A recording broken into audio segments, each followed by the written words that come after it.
Você talvez nunca tenha ouvido falar sobre a hipertensão arterial pulmonar até assistir a novela das 9, Três Graças, da TV Globo. A personagem que sofre dessa doença rara e grave é a Lígia, interpretada pela atriz Dira Paz. A trama explora os desafios da doença, que é progressiva, e como que ela afeta a vida da personagem e da sua família. A novela também tem abordado a questão dos medicamentos falsificados que pioram a condição de saúde da Lígia. Essa visibilidade da novela vem sendo usada para conscientizar o público sobre a doença e a importância do diagnóstico precoce. A hipertensão arterial pulmonar afeta o funcionamento do coração e dos pulmões. No Brasil, estima-se que cerca de 8 a 9 mil pessoas convivam com a doença. Sem tratamento, a sobrevida média é baixa, menos de 3 anos. Vamos entender melhor sobre isso e por que é tão importante dar voz aos pacientes? Oi, gente, eu sou a Carolina Cassola e esse é o Pode Falar de Saúde, uma produção em parceria com a RWCast, a central de podcasts do Grupo Rádio Web. Você pode se inscrever no canal no YouTube, Pode Falar de Saúde, ou acompanhar o podcast na plataforma da sua preferência. Segue também lá no Instagram, @Pode Falar de Saúde. A convidada nesse episódio é a Débora Lima, diagnosticada com a doença aos 31 anos de idade e atual vice-presidente da Associação Brasileira de Apoio à Família com Hipertensão Pulmonar e Doenças Correlatas, a ABRAF. Débora, que prazer te receber aqui. Carolina, muito obrigada pela oportunidade. O prazer é meu de estar aqui com você hoje. Legal, vamos falar muitas coisas, você contar um pouco da sua experiência, né? Ainda mais como paciente, né? Eu queria que você começasse falando exatamente em que momento da sua vida que chegou o diagnóstico da hipertensão arterial pulmonar, quais foram os sintomas que você sentiu ao longo do tempo, né? Assim, por quanto tempo, né, que você ficou com esses sintomas até chegar aí nesse diagnóstico? Carolina, os sintomas começaram 7 anos antes de eu ter o diagnóstico. Começaram com cansaço, fadiga, incapacidade aos esforços. Então, assim, lá no começo, eu estava ali por volta dos 23, 24 anos. Era um momento da vida em que você trabalha, tá fazendo faculdade, tem aquela rotina, assim, de sair de casa às 6 horas da manhã e volta à meia-noite. E no meio do caminho você tem muita energia e ainda faz uma academia na hora do almoço. Eu tava nessa fase da vida. E aí eu comecei a perceber que primeiro eu fui abandonando a academia, daqui a pouco eu faltava muito na faculdade porque eu não conseguia ter energia suficiente para conseguir cumprir o resto do dia. Ou eu faltava no trabalho ou eu faltava na faculdade. Foi bem complicada essa fase e eu me cobrava demais, assim, né? Porque a gente vive na sociedade da superprodutividade. Então, você é muito estigmatizada como preguiçoso, como irresponsável, e esse julgamento, esse estigma caía, assim, sobre mim como uma facada. Era terrível. Eu me lembro de uma vez que eu estava voltando da faculdade. Para quem é de São Paulo, eu estudava na Água Branca, na Unip da Água Branca, e aí tem uma estação de trem ali perto, e eu voltava de trem para minha casa. E aí eu tive que ir para a estação de trem, e o cansaço, a fadiga que me acometeu era tanta, que eu fiz um cálculo, eu pensei assim, eu não vou conseguir chegar até em casa, vou desmaiar no meio desse caminho. Era algo absurdo o sentimento de que você precisava descansar com urgência, que o seu corpo chegou no limite das forças. E aí eu calculei e resolvi ir para a Estação da Luz, que era uma estação um pouco mais movimentada, porque eu precisava dormir 40 minutos e eu procurei um banco de uma praça não, ali dentro da estação, porque eu precisava dormir, porque a sensação era desesperadora. E aí dormi ali 1 hora mais ou menos na estação, já levando em consideração que eu poderia até perder o último trem e passar a madrugada toda ali. E contando já com isso, porque sabe quando você tá no limite de sobrevivência? Uhum. Pra É um poder ir pra cansaço casa. fora do comum, assim, né? Porque Fora do comum, não tem como totalmente. explicar. Parece, eu faço uma analogia assim, sabe quando a gente vê no National Geographic que dão um tiro de tranquilizante no leão, na savana ali? Parece que você tomou esse tiro, você não consegue controlar. E aí, à medida que o tempo foi passando, eu ia no endocrinologista, ia em vários médicos, pensava que é porque, ai, será que eu tô engordando? Será que me falta vitamina? Será que me falta isso? e nunca faltava nada. Foram muitos médicos, assim, e à medida que os anos foram passando, essa incapacidade foi aumentando cada vez mais. Então, no começo, eu parei de conseguir cumprir todos aqueles meus compromissos do dia. Aí, daqui a pouco, eu tinha que abandonar curso de inglês, tinha que abandonar faculdade, trancar, porque eu não conseguia dar conta. E daqui a pouco chegou um momento que eu precisei abandonar tudo. Só conseguia ficar em casa. E em vários médicos, era diagnosticada com depressão, com ansiedade. Foram 9 cardiologistas, 2 neurologistas, infinitos, não sei contar quantos clínicos gerais, muitos exames e um diagnóstico inconclusivo. E aí eu passei a acreditar que eu era hipocondríaca e que era algo psicológico, algo que eu criava, que eu não tinha uma doença e que eu realmente estava criando ali algo na minha cabeça e procurando por essa doença. E era assim que eu era tratada nos consultórios. Era com esse olhar que eu era recebida. Não tem nada aqui. Você já foi num psiquiatra? Você já fez tratamento? E eu fazia. E eu ia em todas as coisas assim que me recomendavam, eu ia. Até que eu conheci o meu atual marido, né? A gente estava planejando se casar e em algum momento eu gostaria de ter filhos. E aí eu sabia que essa sensação que eu tinha, esses sintomas, e nesse momento eu já chegava até a desmaiar. Quando eu fazia um esforço que não precisava ser grande, era tipo subir uma escada, 2 degraus, levantar da cama rápido. Eu lembro uma vez que eu desmaiei porque o carteiro chegou em casa e ao invés de tocar a campainha, ele gritou muito alto. E eu me assustei e eu desmaiei por conta disso. Pegar o Nossa. cachorro no colo, esforços mínimos, assim, me levavam ao desmaio. E aí eu pensei assim, bom, eu acho que eu preciso fazer exames para ver se meu corpo tá ok, para me preparar para quando eu quiser engravidar, já ir preparando o caminho. E aí no cardiologista, eu falei que eu passava por esses sintomas, eu tinha um diagnóstico que era. Eu tinha vários diagnósticos incorretos. Um que era um pouco mais recorrente era de síndrome vasovagal. É um diagnóstico que causa desmaios, mas eu sentia que não era isso. Eu pesquisava, eu conversava com outras pessoas, procurava na internet, eu não sentia tanta identificação.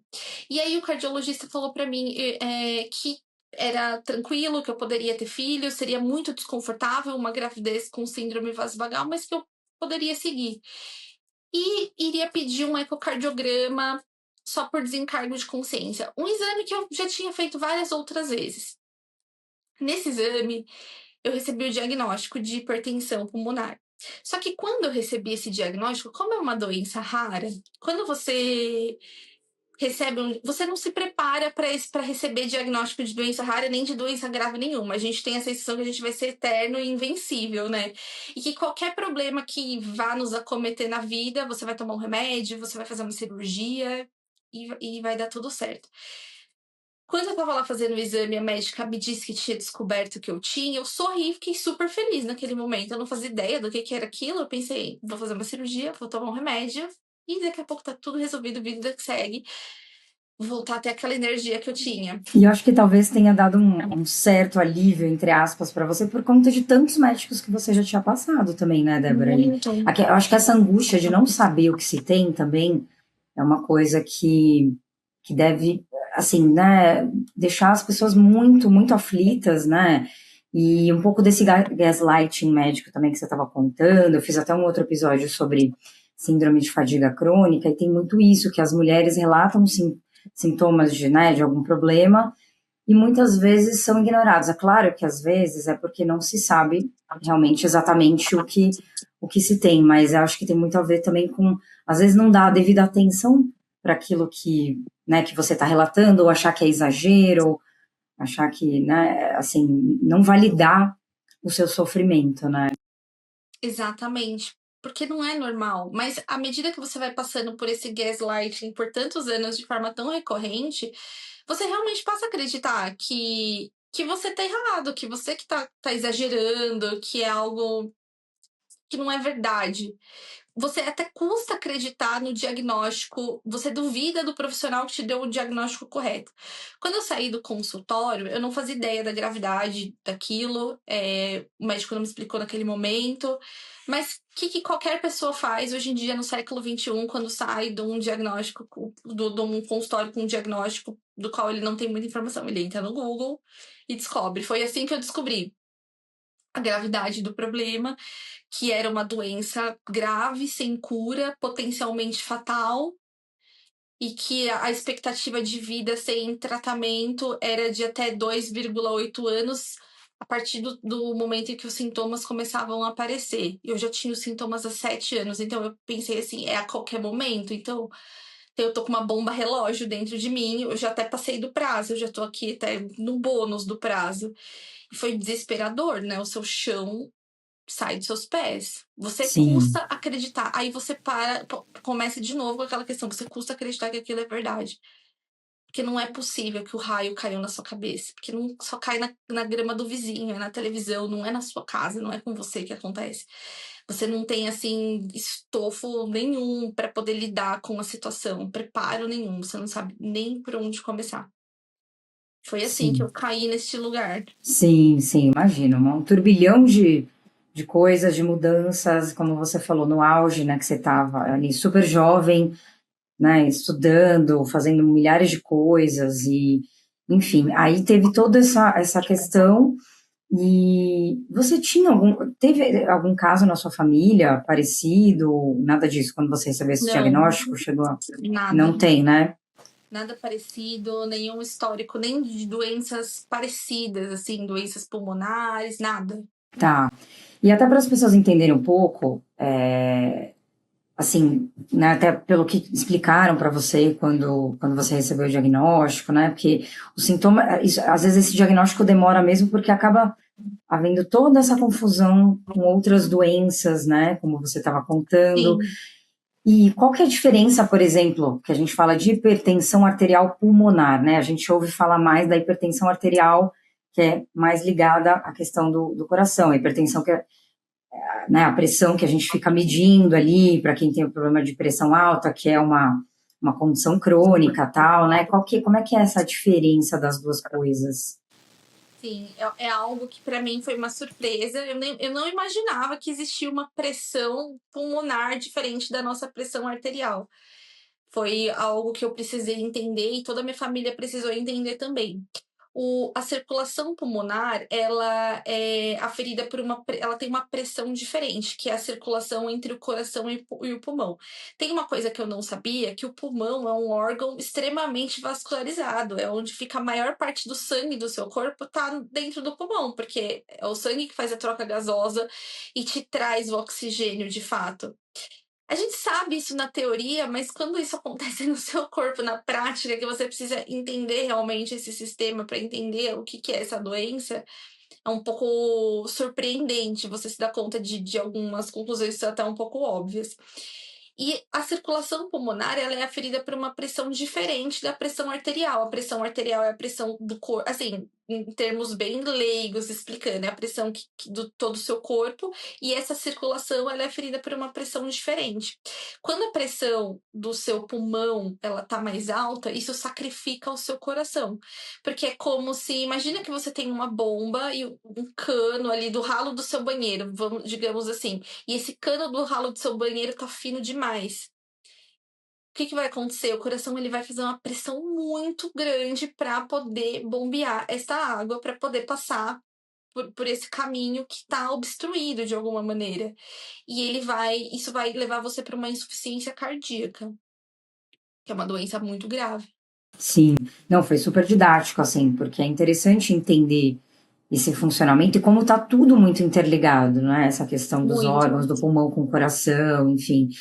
E aí, a partir desse diagnóstico, como é que você começou o tratamento assim imediatamente? Porque ainda mais diante da gravidade da doença, que já tinham se passado aí 7 anos, né, desses sintomas, como é que foi? Então, aí é um ponto assim muito nebuloso no cenário das pessoas reais que vivem com hipertensão arterial pulmonar. Para você fazer o tratamento da hipertensão arterial pulmonar, você precisa estar em um centro de referência, que normalmente é um hospital ligado a uma universidade, e esses centros de referência no Brasil são hospitais do SUS. Para você acessar um hospital desse, você precisa estar dentro do sistema CROSS. Então, você precisa ir lá numa UBS, ter uma consulta ali com o clínico geral, ele vai te encaminhar para atenção secundária, que é um cardiologista, um pneumologista, ele vai avaliar a necessidade e vai te encaminhar para um centro de referência. Como a gente bem sabe, os prazos para que isso aconteça no Brasil, eles são enormes em muitos casos. E se você tem uma doença dessa gravidade, na qual você precisa começar o tratamento quase que imediatamente, não dá para esperar esse prazo. Só que por se tratar de uma doença rara, nem o médico consegue entender qual é o caminho para onde ele precisa te referenciar. Nem o médico sabe onde, nem o médico ali da UBS, ele sabe de fato onde que é esse centro de referência, qual que é o hospital responsável, aonde tem esse ambulatório, porque não tem uma linha de cuidado no SUS. Quando a gente fala de doença rara, tem algo assim que é um pouco surpreendente quando você é diagnosticado. A gente tem a impressão de que a gente vai ser diagnosticado com uma doença e lá dentro do hospital mesmo, todas as soluções, todos os caminhos nos serão dados. Então, vão avisar pra gente, a gente vai te encaminhar para tal lugar, você vai começar tal tratamento, até mesmo naquele hospital. Quando se trata de doença rara, esse caminho não existe. Você precisa descobrir qual é esse caminho sozinho.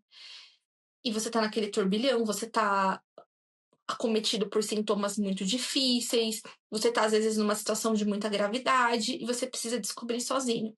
Eu consegui descobrir qual que era o centro que eu precisava me tratar num centro de referência e como eu poderia fazer para acessar esse centro de referência, entrando em contato com uma associação que é a ABRAV, que é a associação que eu trabalho hoje. Acessando uma comunidade de pacientes que me acolheu, falou, vem aqui, deixa eu te resgatar, porque é muito mais complexo do que você imagina e você vai precisar de ajuda. Pegaram na minha mão e conseguiram me encaminhar para um centro, e aí eu consegui começar o meu tratamento. O meu tratamento não, a minha investigação, eu diria que rapidamente, porque você não começa a partir do diagnóstico o tratamento, você precisa fazer uma investigação muito minuciosa para entender qual tipo exatamente de hipertensão pulmonar você tem, porque cada tipo tem um tratamento diferente, e são exames de alta complexidade que precisam ser realizados, que não são realizados em qualquer hospital, inclusive são pouquíssimos os hospitais no Brasil que realizam. Se você é diagnosticado em grandes centros, como São Paulo, por exemplo, é uma outra realidade de alguém que é diagnosticado no Pará, no interior do Amazonas, é outra coisa, assim, inclusive muitas dessas pessoas precisam se deslocar e ir para outros estados para fazerem esse exame e aí começar o tratamento.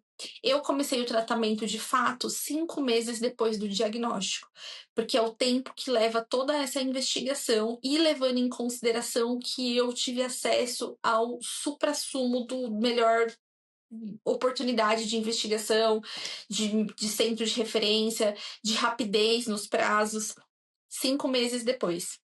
E aí eu comecei a perceber uma melhora ali nos sintomas cerca de 1 ano depois do tratamento, do início do tratamento.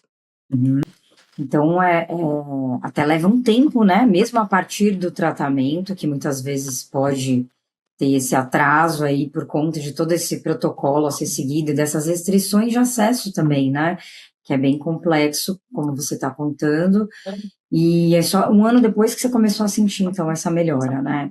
Sim. Acho que deve ter sido um ano um pouco angustiante para você, né? Assim, de o que será, né, que vai acontecer, assim, um túnel ali que você entra sem muito saber o que vai dar exatamente, né?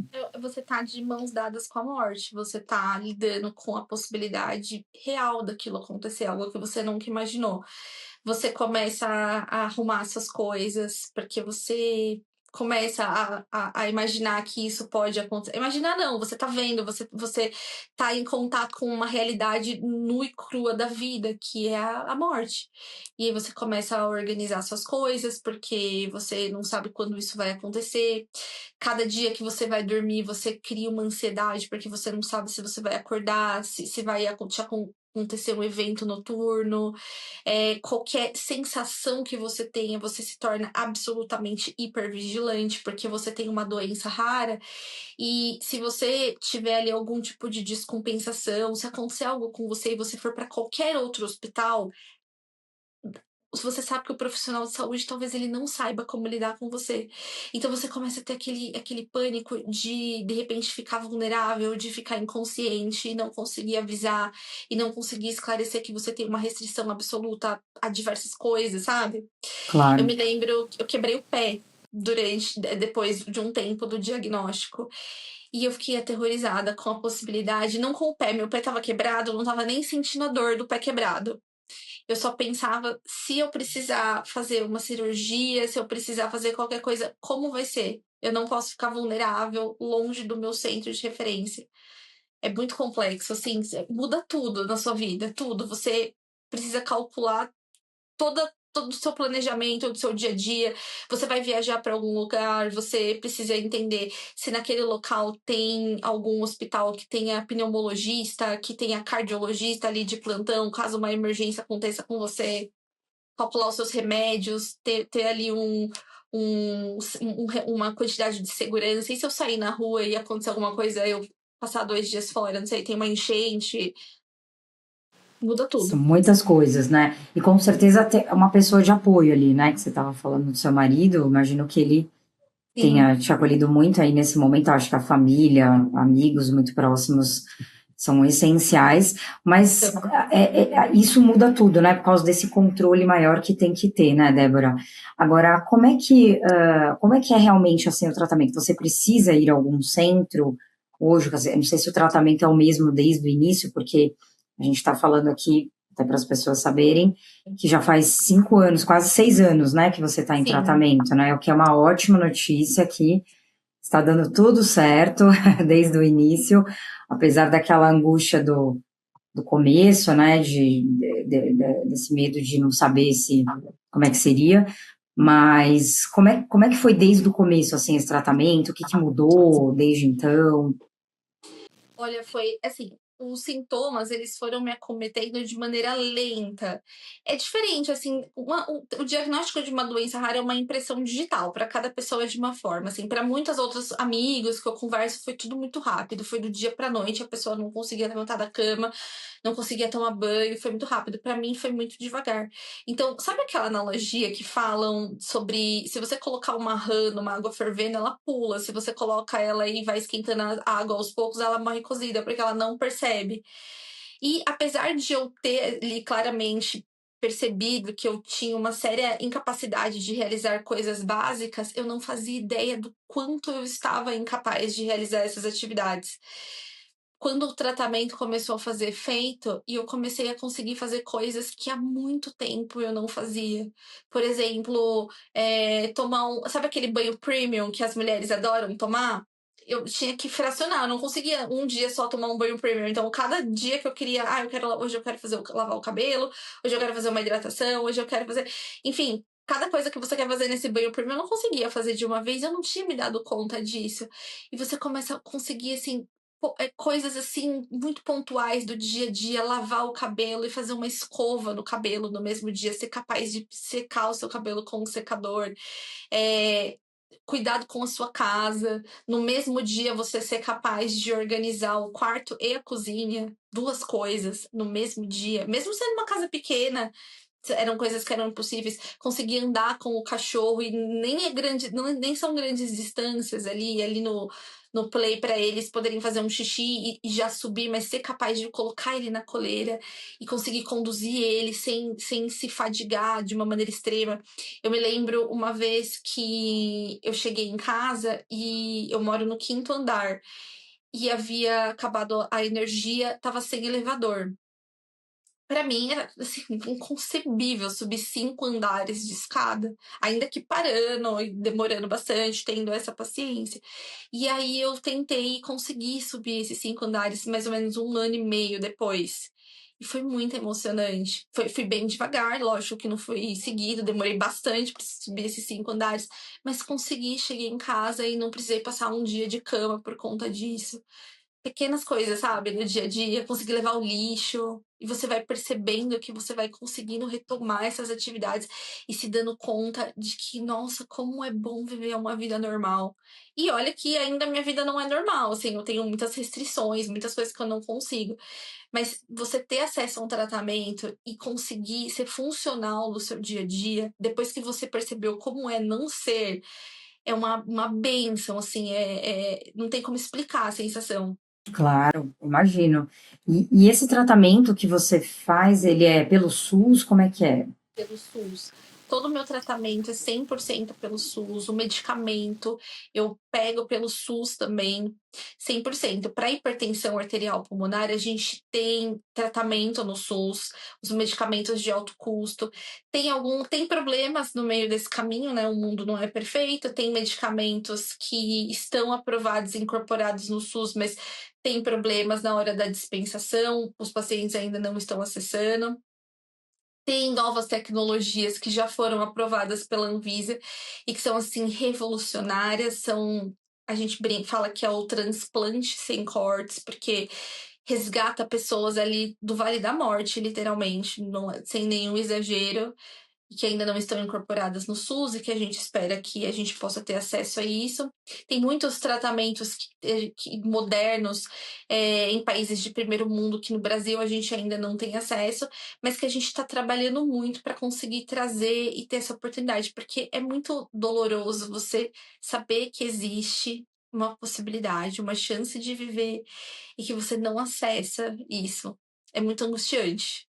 Não, sem dúvida, com certeza, né?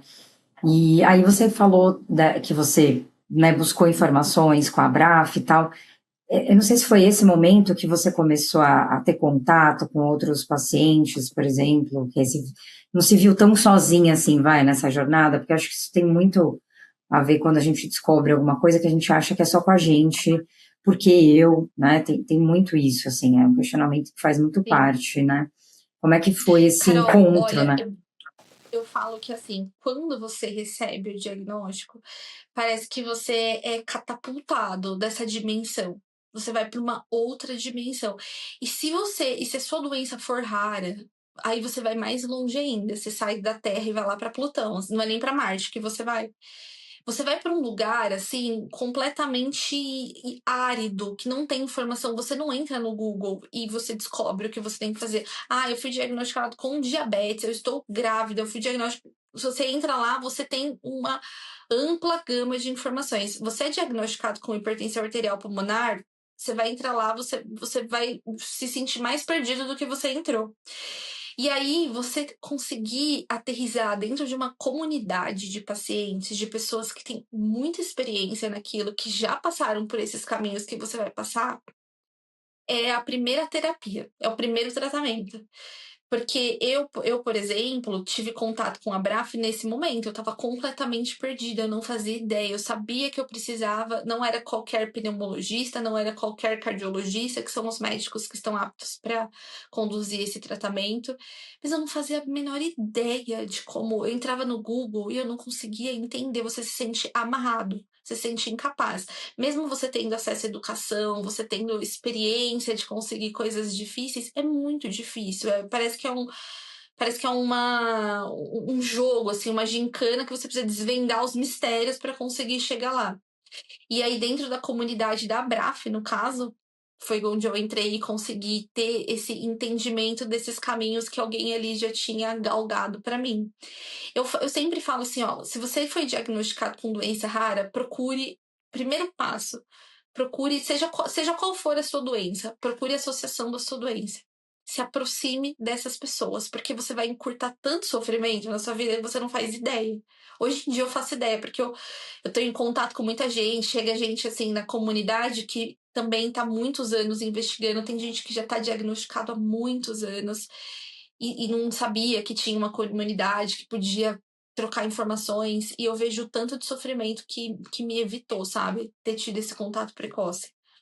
Nossa, muito bom esse seu relato.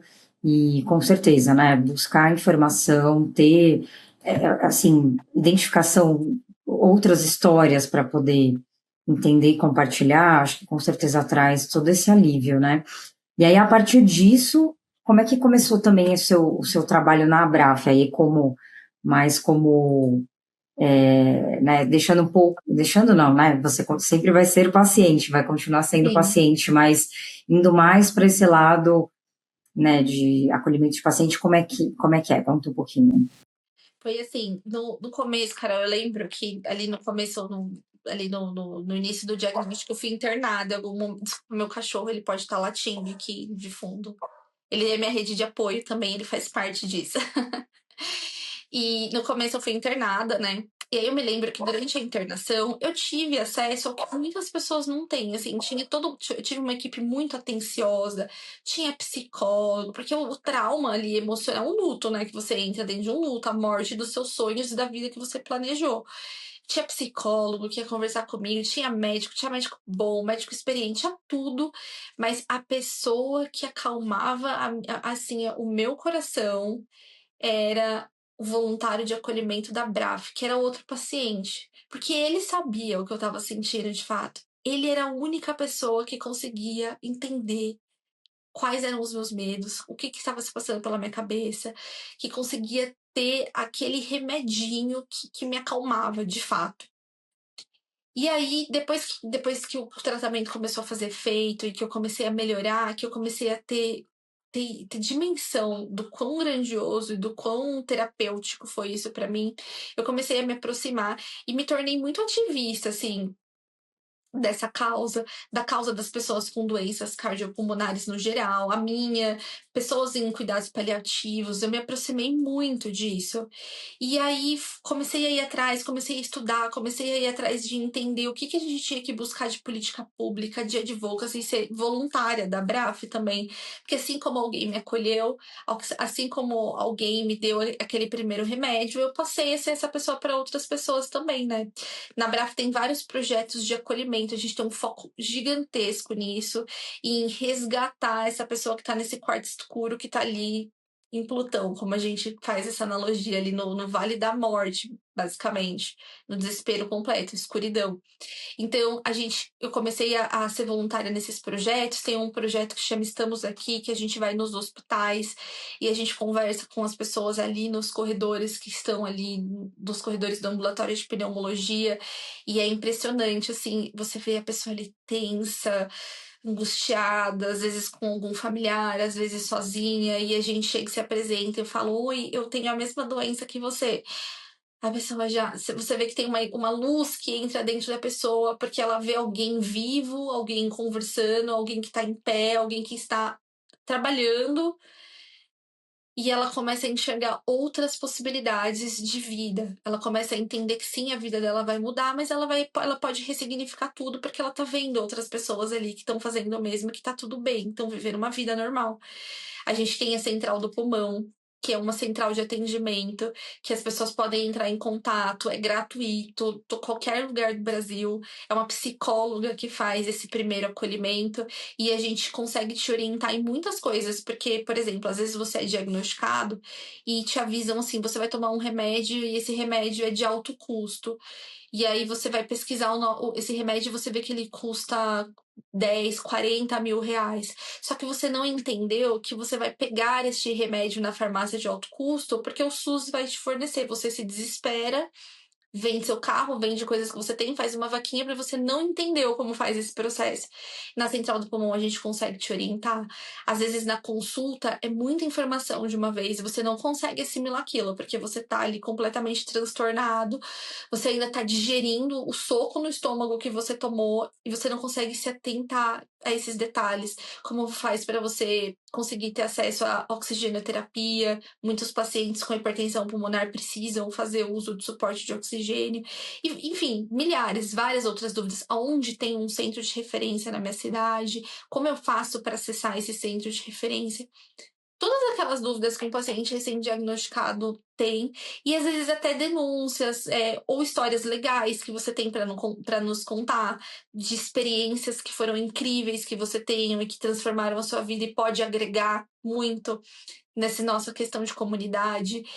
Dizer que o seu hospital tá sem pneumologista, que o medicamento não foi entregue na farmácia de alto custo, porque daí a gente pega essas informações e vai atrás de articulação, de política pública, de advocacy em cima disso. A gente é uma comunidade de pacientes, a gente tem uma comunidade de pacientes. E aí, dentro dessa comunidade, é muito bonito as relações que se criam. Hoje em dia, eu tenho na minha vida grandes amigos e amigas que eu fiz a partir dessa comunidade, dessa identificação que a gente tem e que se torna rede de apoio.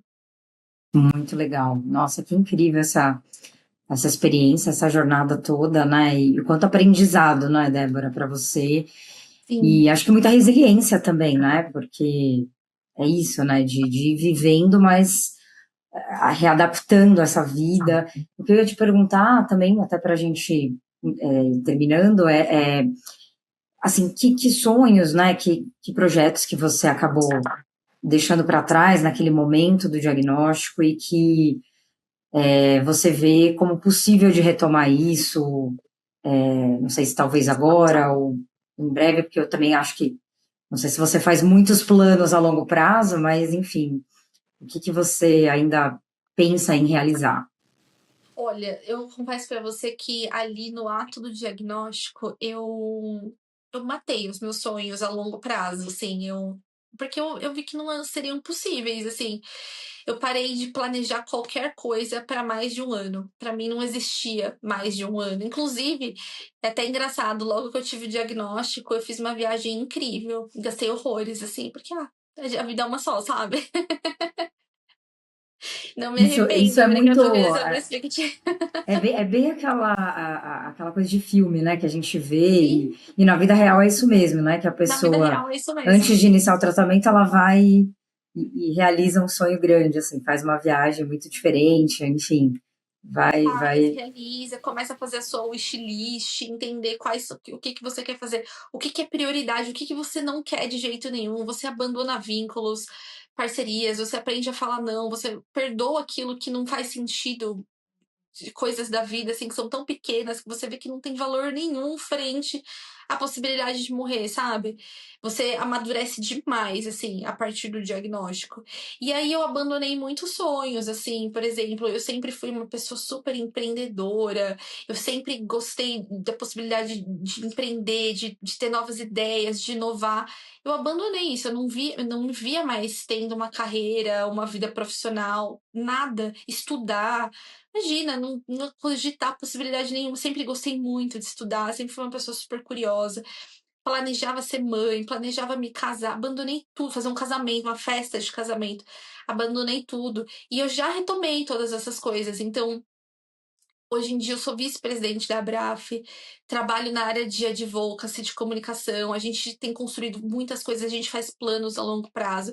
Eu tenho uma empresa que eu criei há 2 anos atrás. Quando que eu imaginaria que eu abriria? Eu lembro no dia que eu abri esse CNPJ, assim, foi uma emoção tão grande, não pela empresa em si, já é emocionante a gente criar um negócio, mas de você pensar assim, nossa, eu acredito que existe um futuro, eu voltei a acreditar que existe um futuro. A possibilidade de ser mãe também, porque a gente entende que não precisa ser apenas por vias biológicas, tem muitas outras maneiras disso acontecer. Todos os sonhos, aqueles sonhos que eu tinha abandonado, eu retomei, porque eu vejo possibilidades de futuro e eu vejo que sonhar é algo que nos alimenta a nos cuidar, a ter uma perspectiva de vida, a ter esperança, a lutar por novas possibilidades. Isso me motiva muito hoje em dia. Muito bom mesmo. E com certeza usufruir esse caminho, né, que você construiu, que você vem construindo, muito legal, incrível. Aliás, você estava falando, né, que você é vice-presidente da associação, e até para quem está ouvindo, quem está assistindo, enfim, saber, a gente falou bastante aqui da hipertensão pulmonar, né, mas que também é o caso que foi abordado, tem sido abordado na novela das 9 lá da TV Globo, como eu falei até na abertura, enfim, mas a associação ela também trabalha em cima de outras doenças, né, Débora, que Sim. vocês também acolhem, né, a asma grave, DPOC, fibrose pulmonar idiopática, enfim, tem várias outras condições que também merecem aí essa atenção, né? várias outras, cardiomiopatia hipertrófica, deficiência de alfa-1 antitripsina, e é muito interessante, assim, como essas patologias começaram a ser agregadas à nossa comunidade de pacientes, né?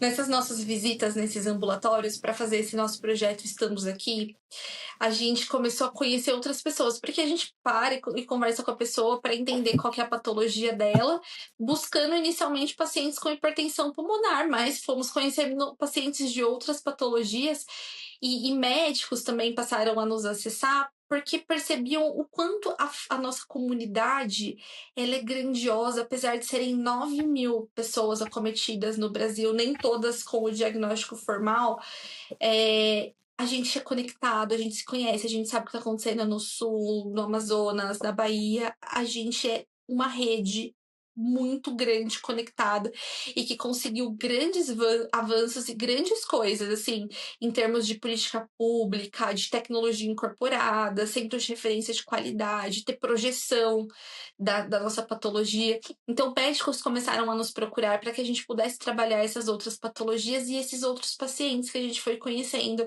ao longo desse caminho, e a gente começou a fomentar também fomentar essas comunidades para buscar também acesso a essas coisas que são tão necessárias para a vida do paciente, para essas patologias também. Hoje a gente é uma grandiosa comunidade de cardiopulmonar. Muito legal. A gente vai deixar na descrição do episódio também, para quem, né, ou estiver passando por essa situação com algum familiar, enfim, ou tiver interesse, a gente vai deixar lá, né, o contato. Vocês têm até o contato de 0800 também, né, da Central do Pulmão, e também a rede social da Abraf, para conhecer um pouquinho mais do trabalho de vocês. Queria te agradecer muito, foi um bate-papo muito legal, muito sincero e cheio de histórias aí que tenho certeza que vai inspirar e, enfim, ajudar muita gente aí que talvez esteja também aí nesse caminho. Eu que te agradeço, Carol, por essa oportunidade incrível, assim, onde a gente puder estar para disseminar essa informação, para conseguir resgatar pessoas que a gente sabe que estão super angustiadas, familiares que estão sem saber o que fazer, sem ter uma perspectiva de futuro. É uma honra para a gente estar lá e dizer para essas pessoas que tem sim, tem possibilidade, tem perspectiva. A gente se une, a gente vai atrás. Se não tem nada, a gente vai criar a possibilidade. Então, vem aqui, se aproxima da gente, deixa a gente saber aonde você tá, o que está acontecendo com você. E você pode ter certeza que isso vai mudar muito a sua jornada. Legal, muito obrigada, Débora. Se você gostou desse conteúdo, curte e compartilhe. Você pode se inscrever no canal do YouTube, pode falar de saúde, ou acompanhar o podcast na plataforma da sua preferência. Segue também lá no Instagram, @pode falar de saúde.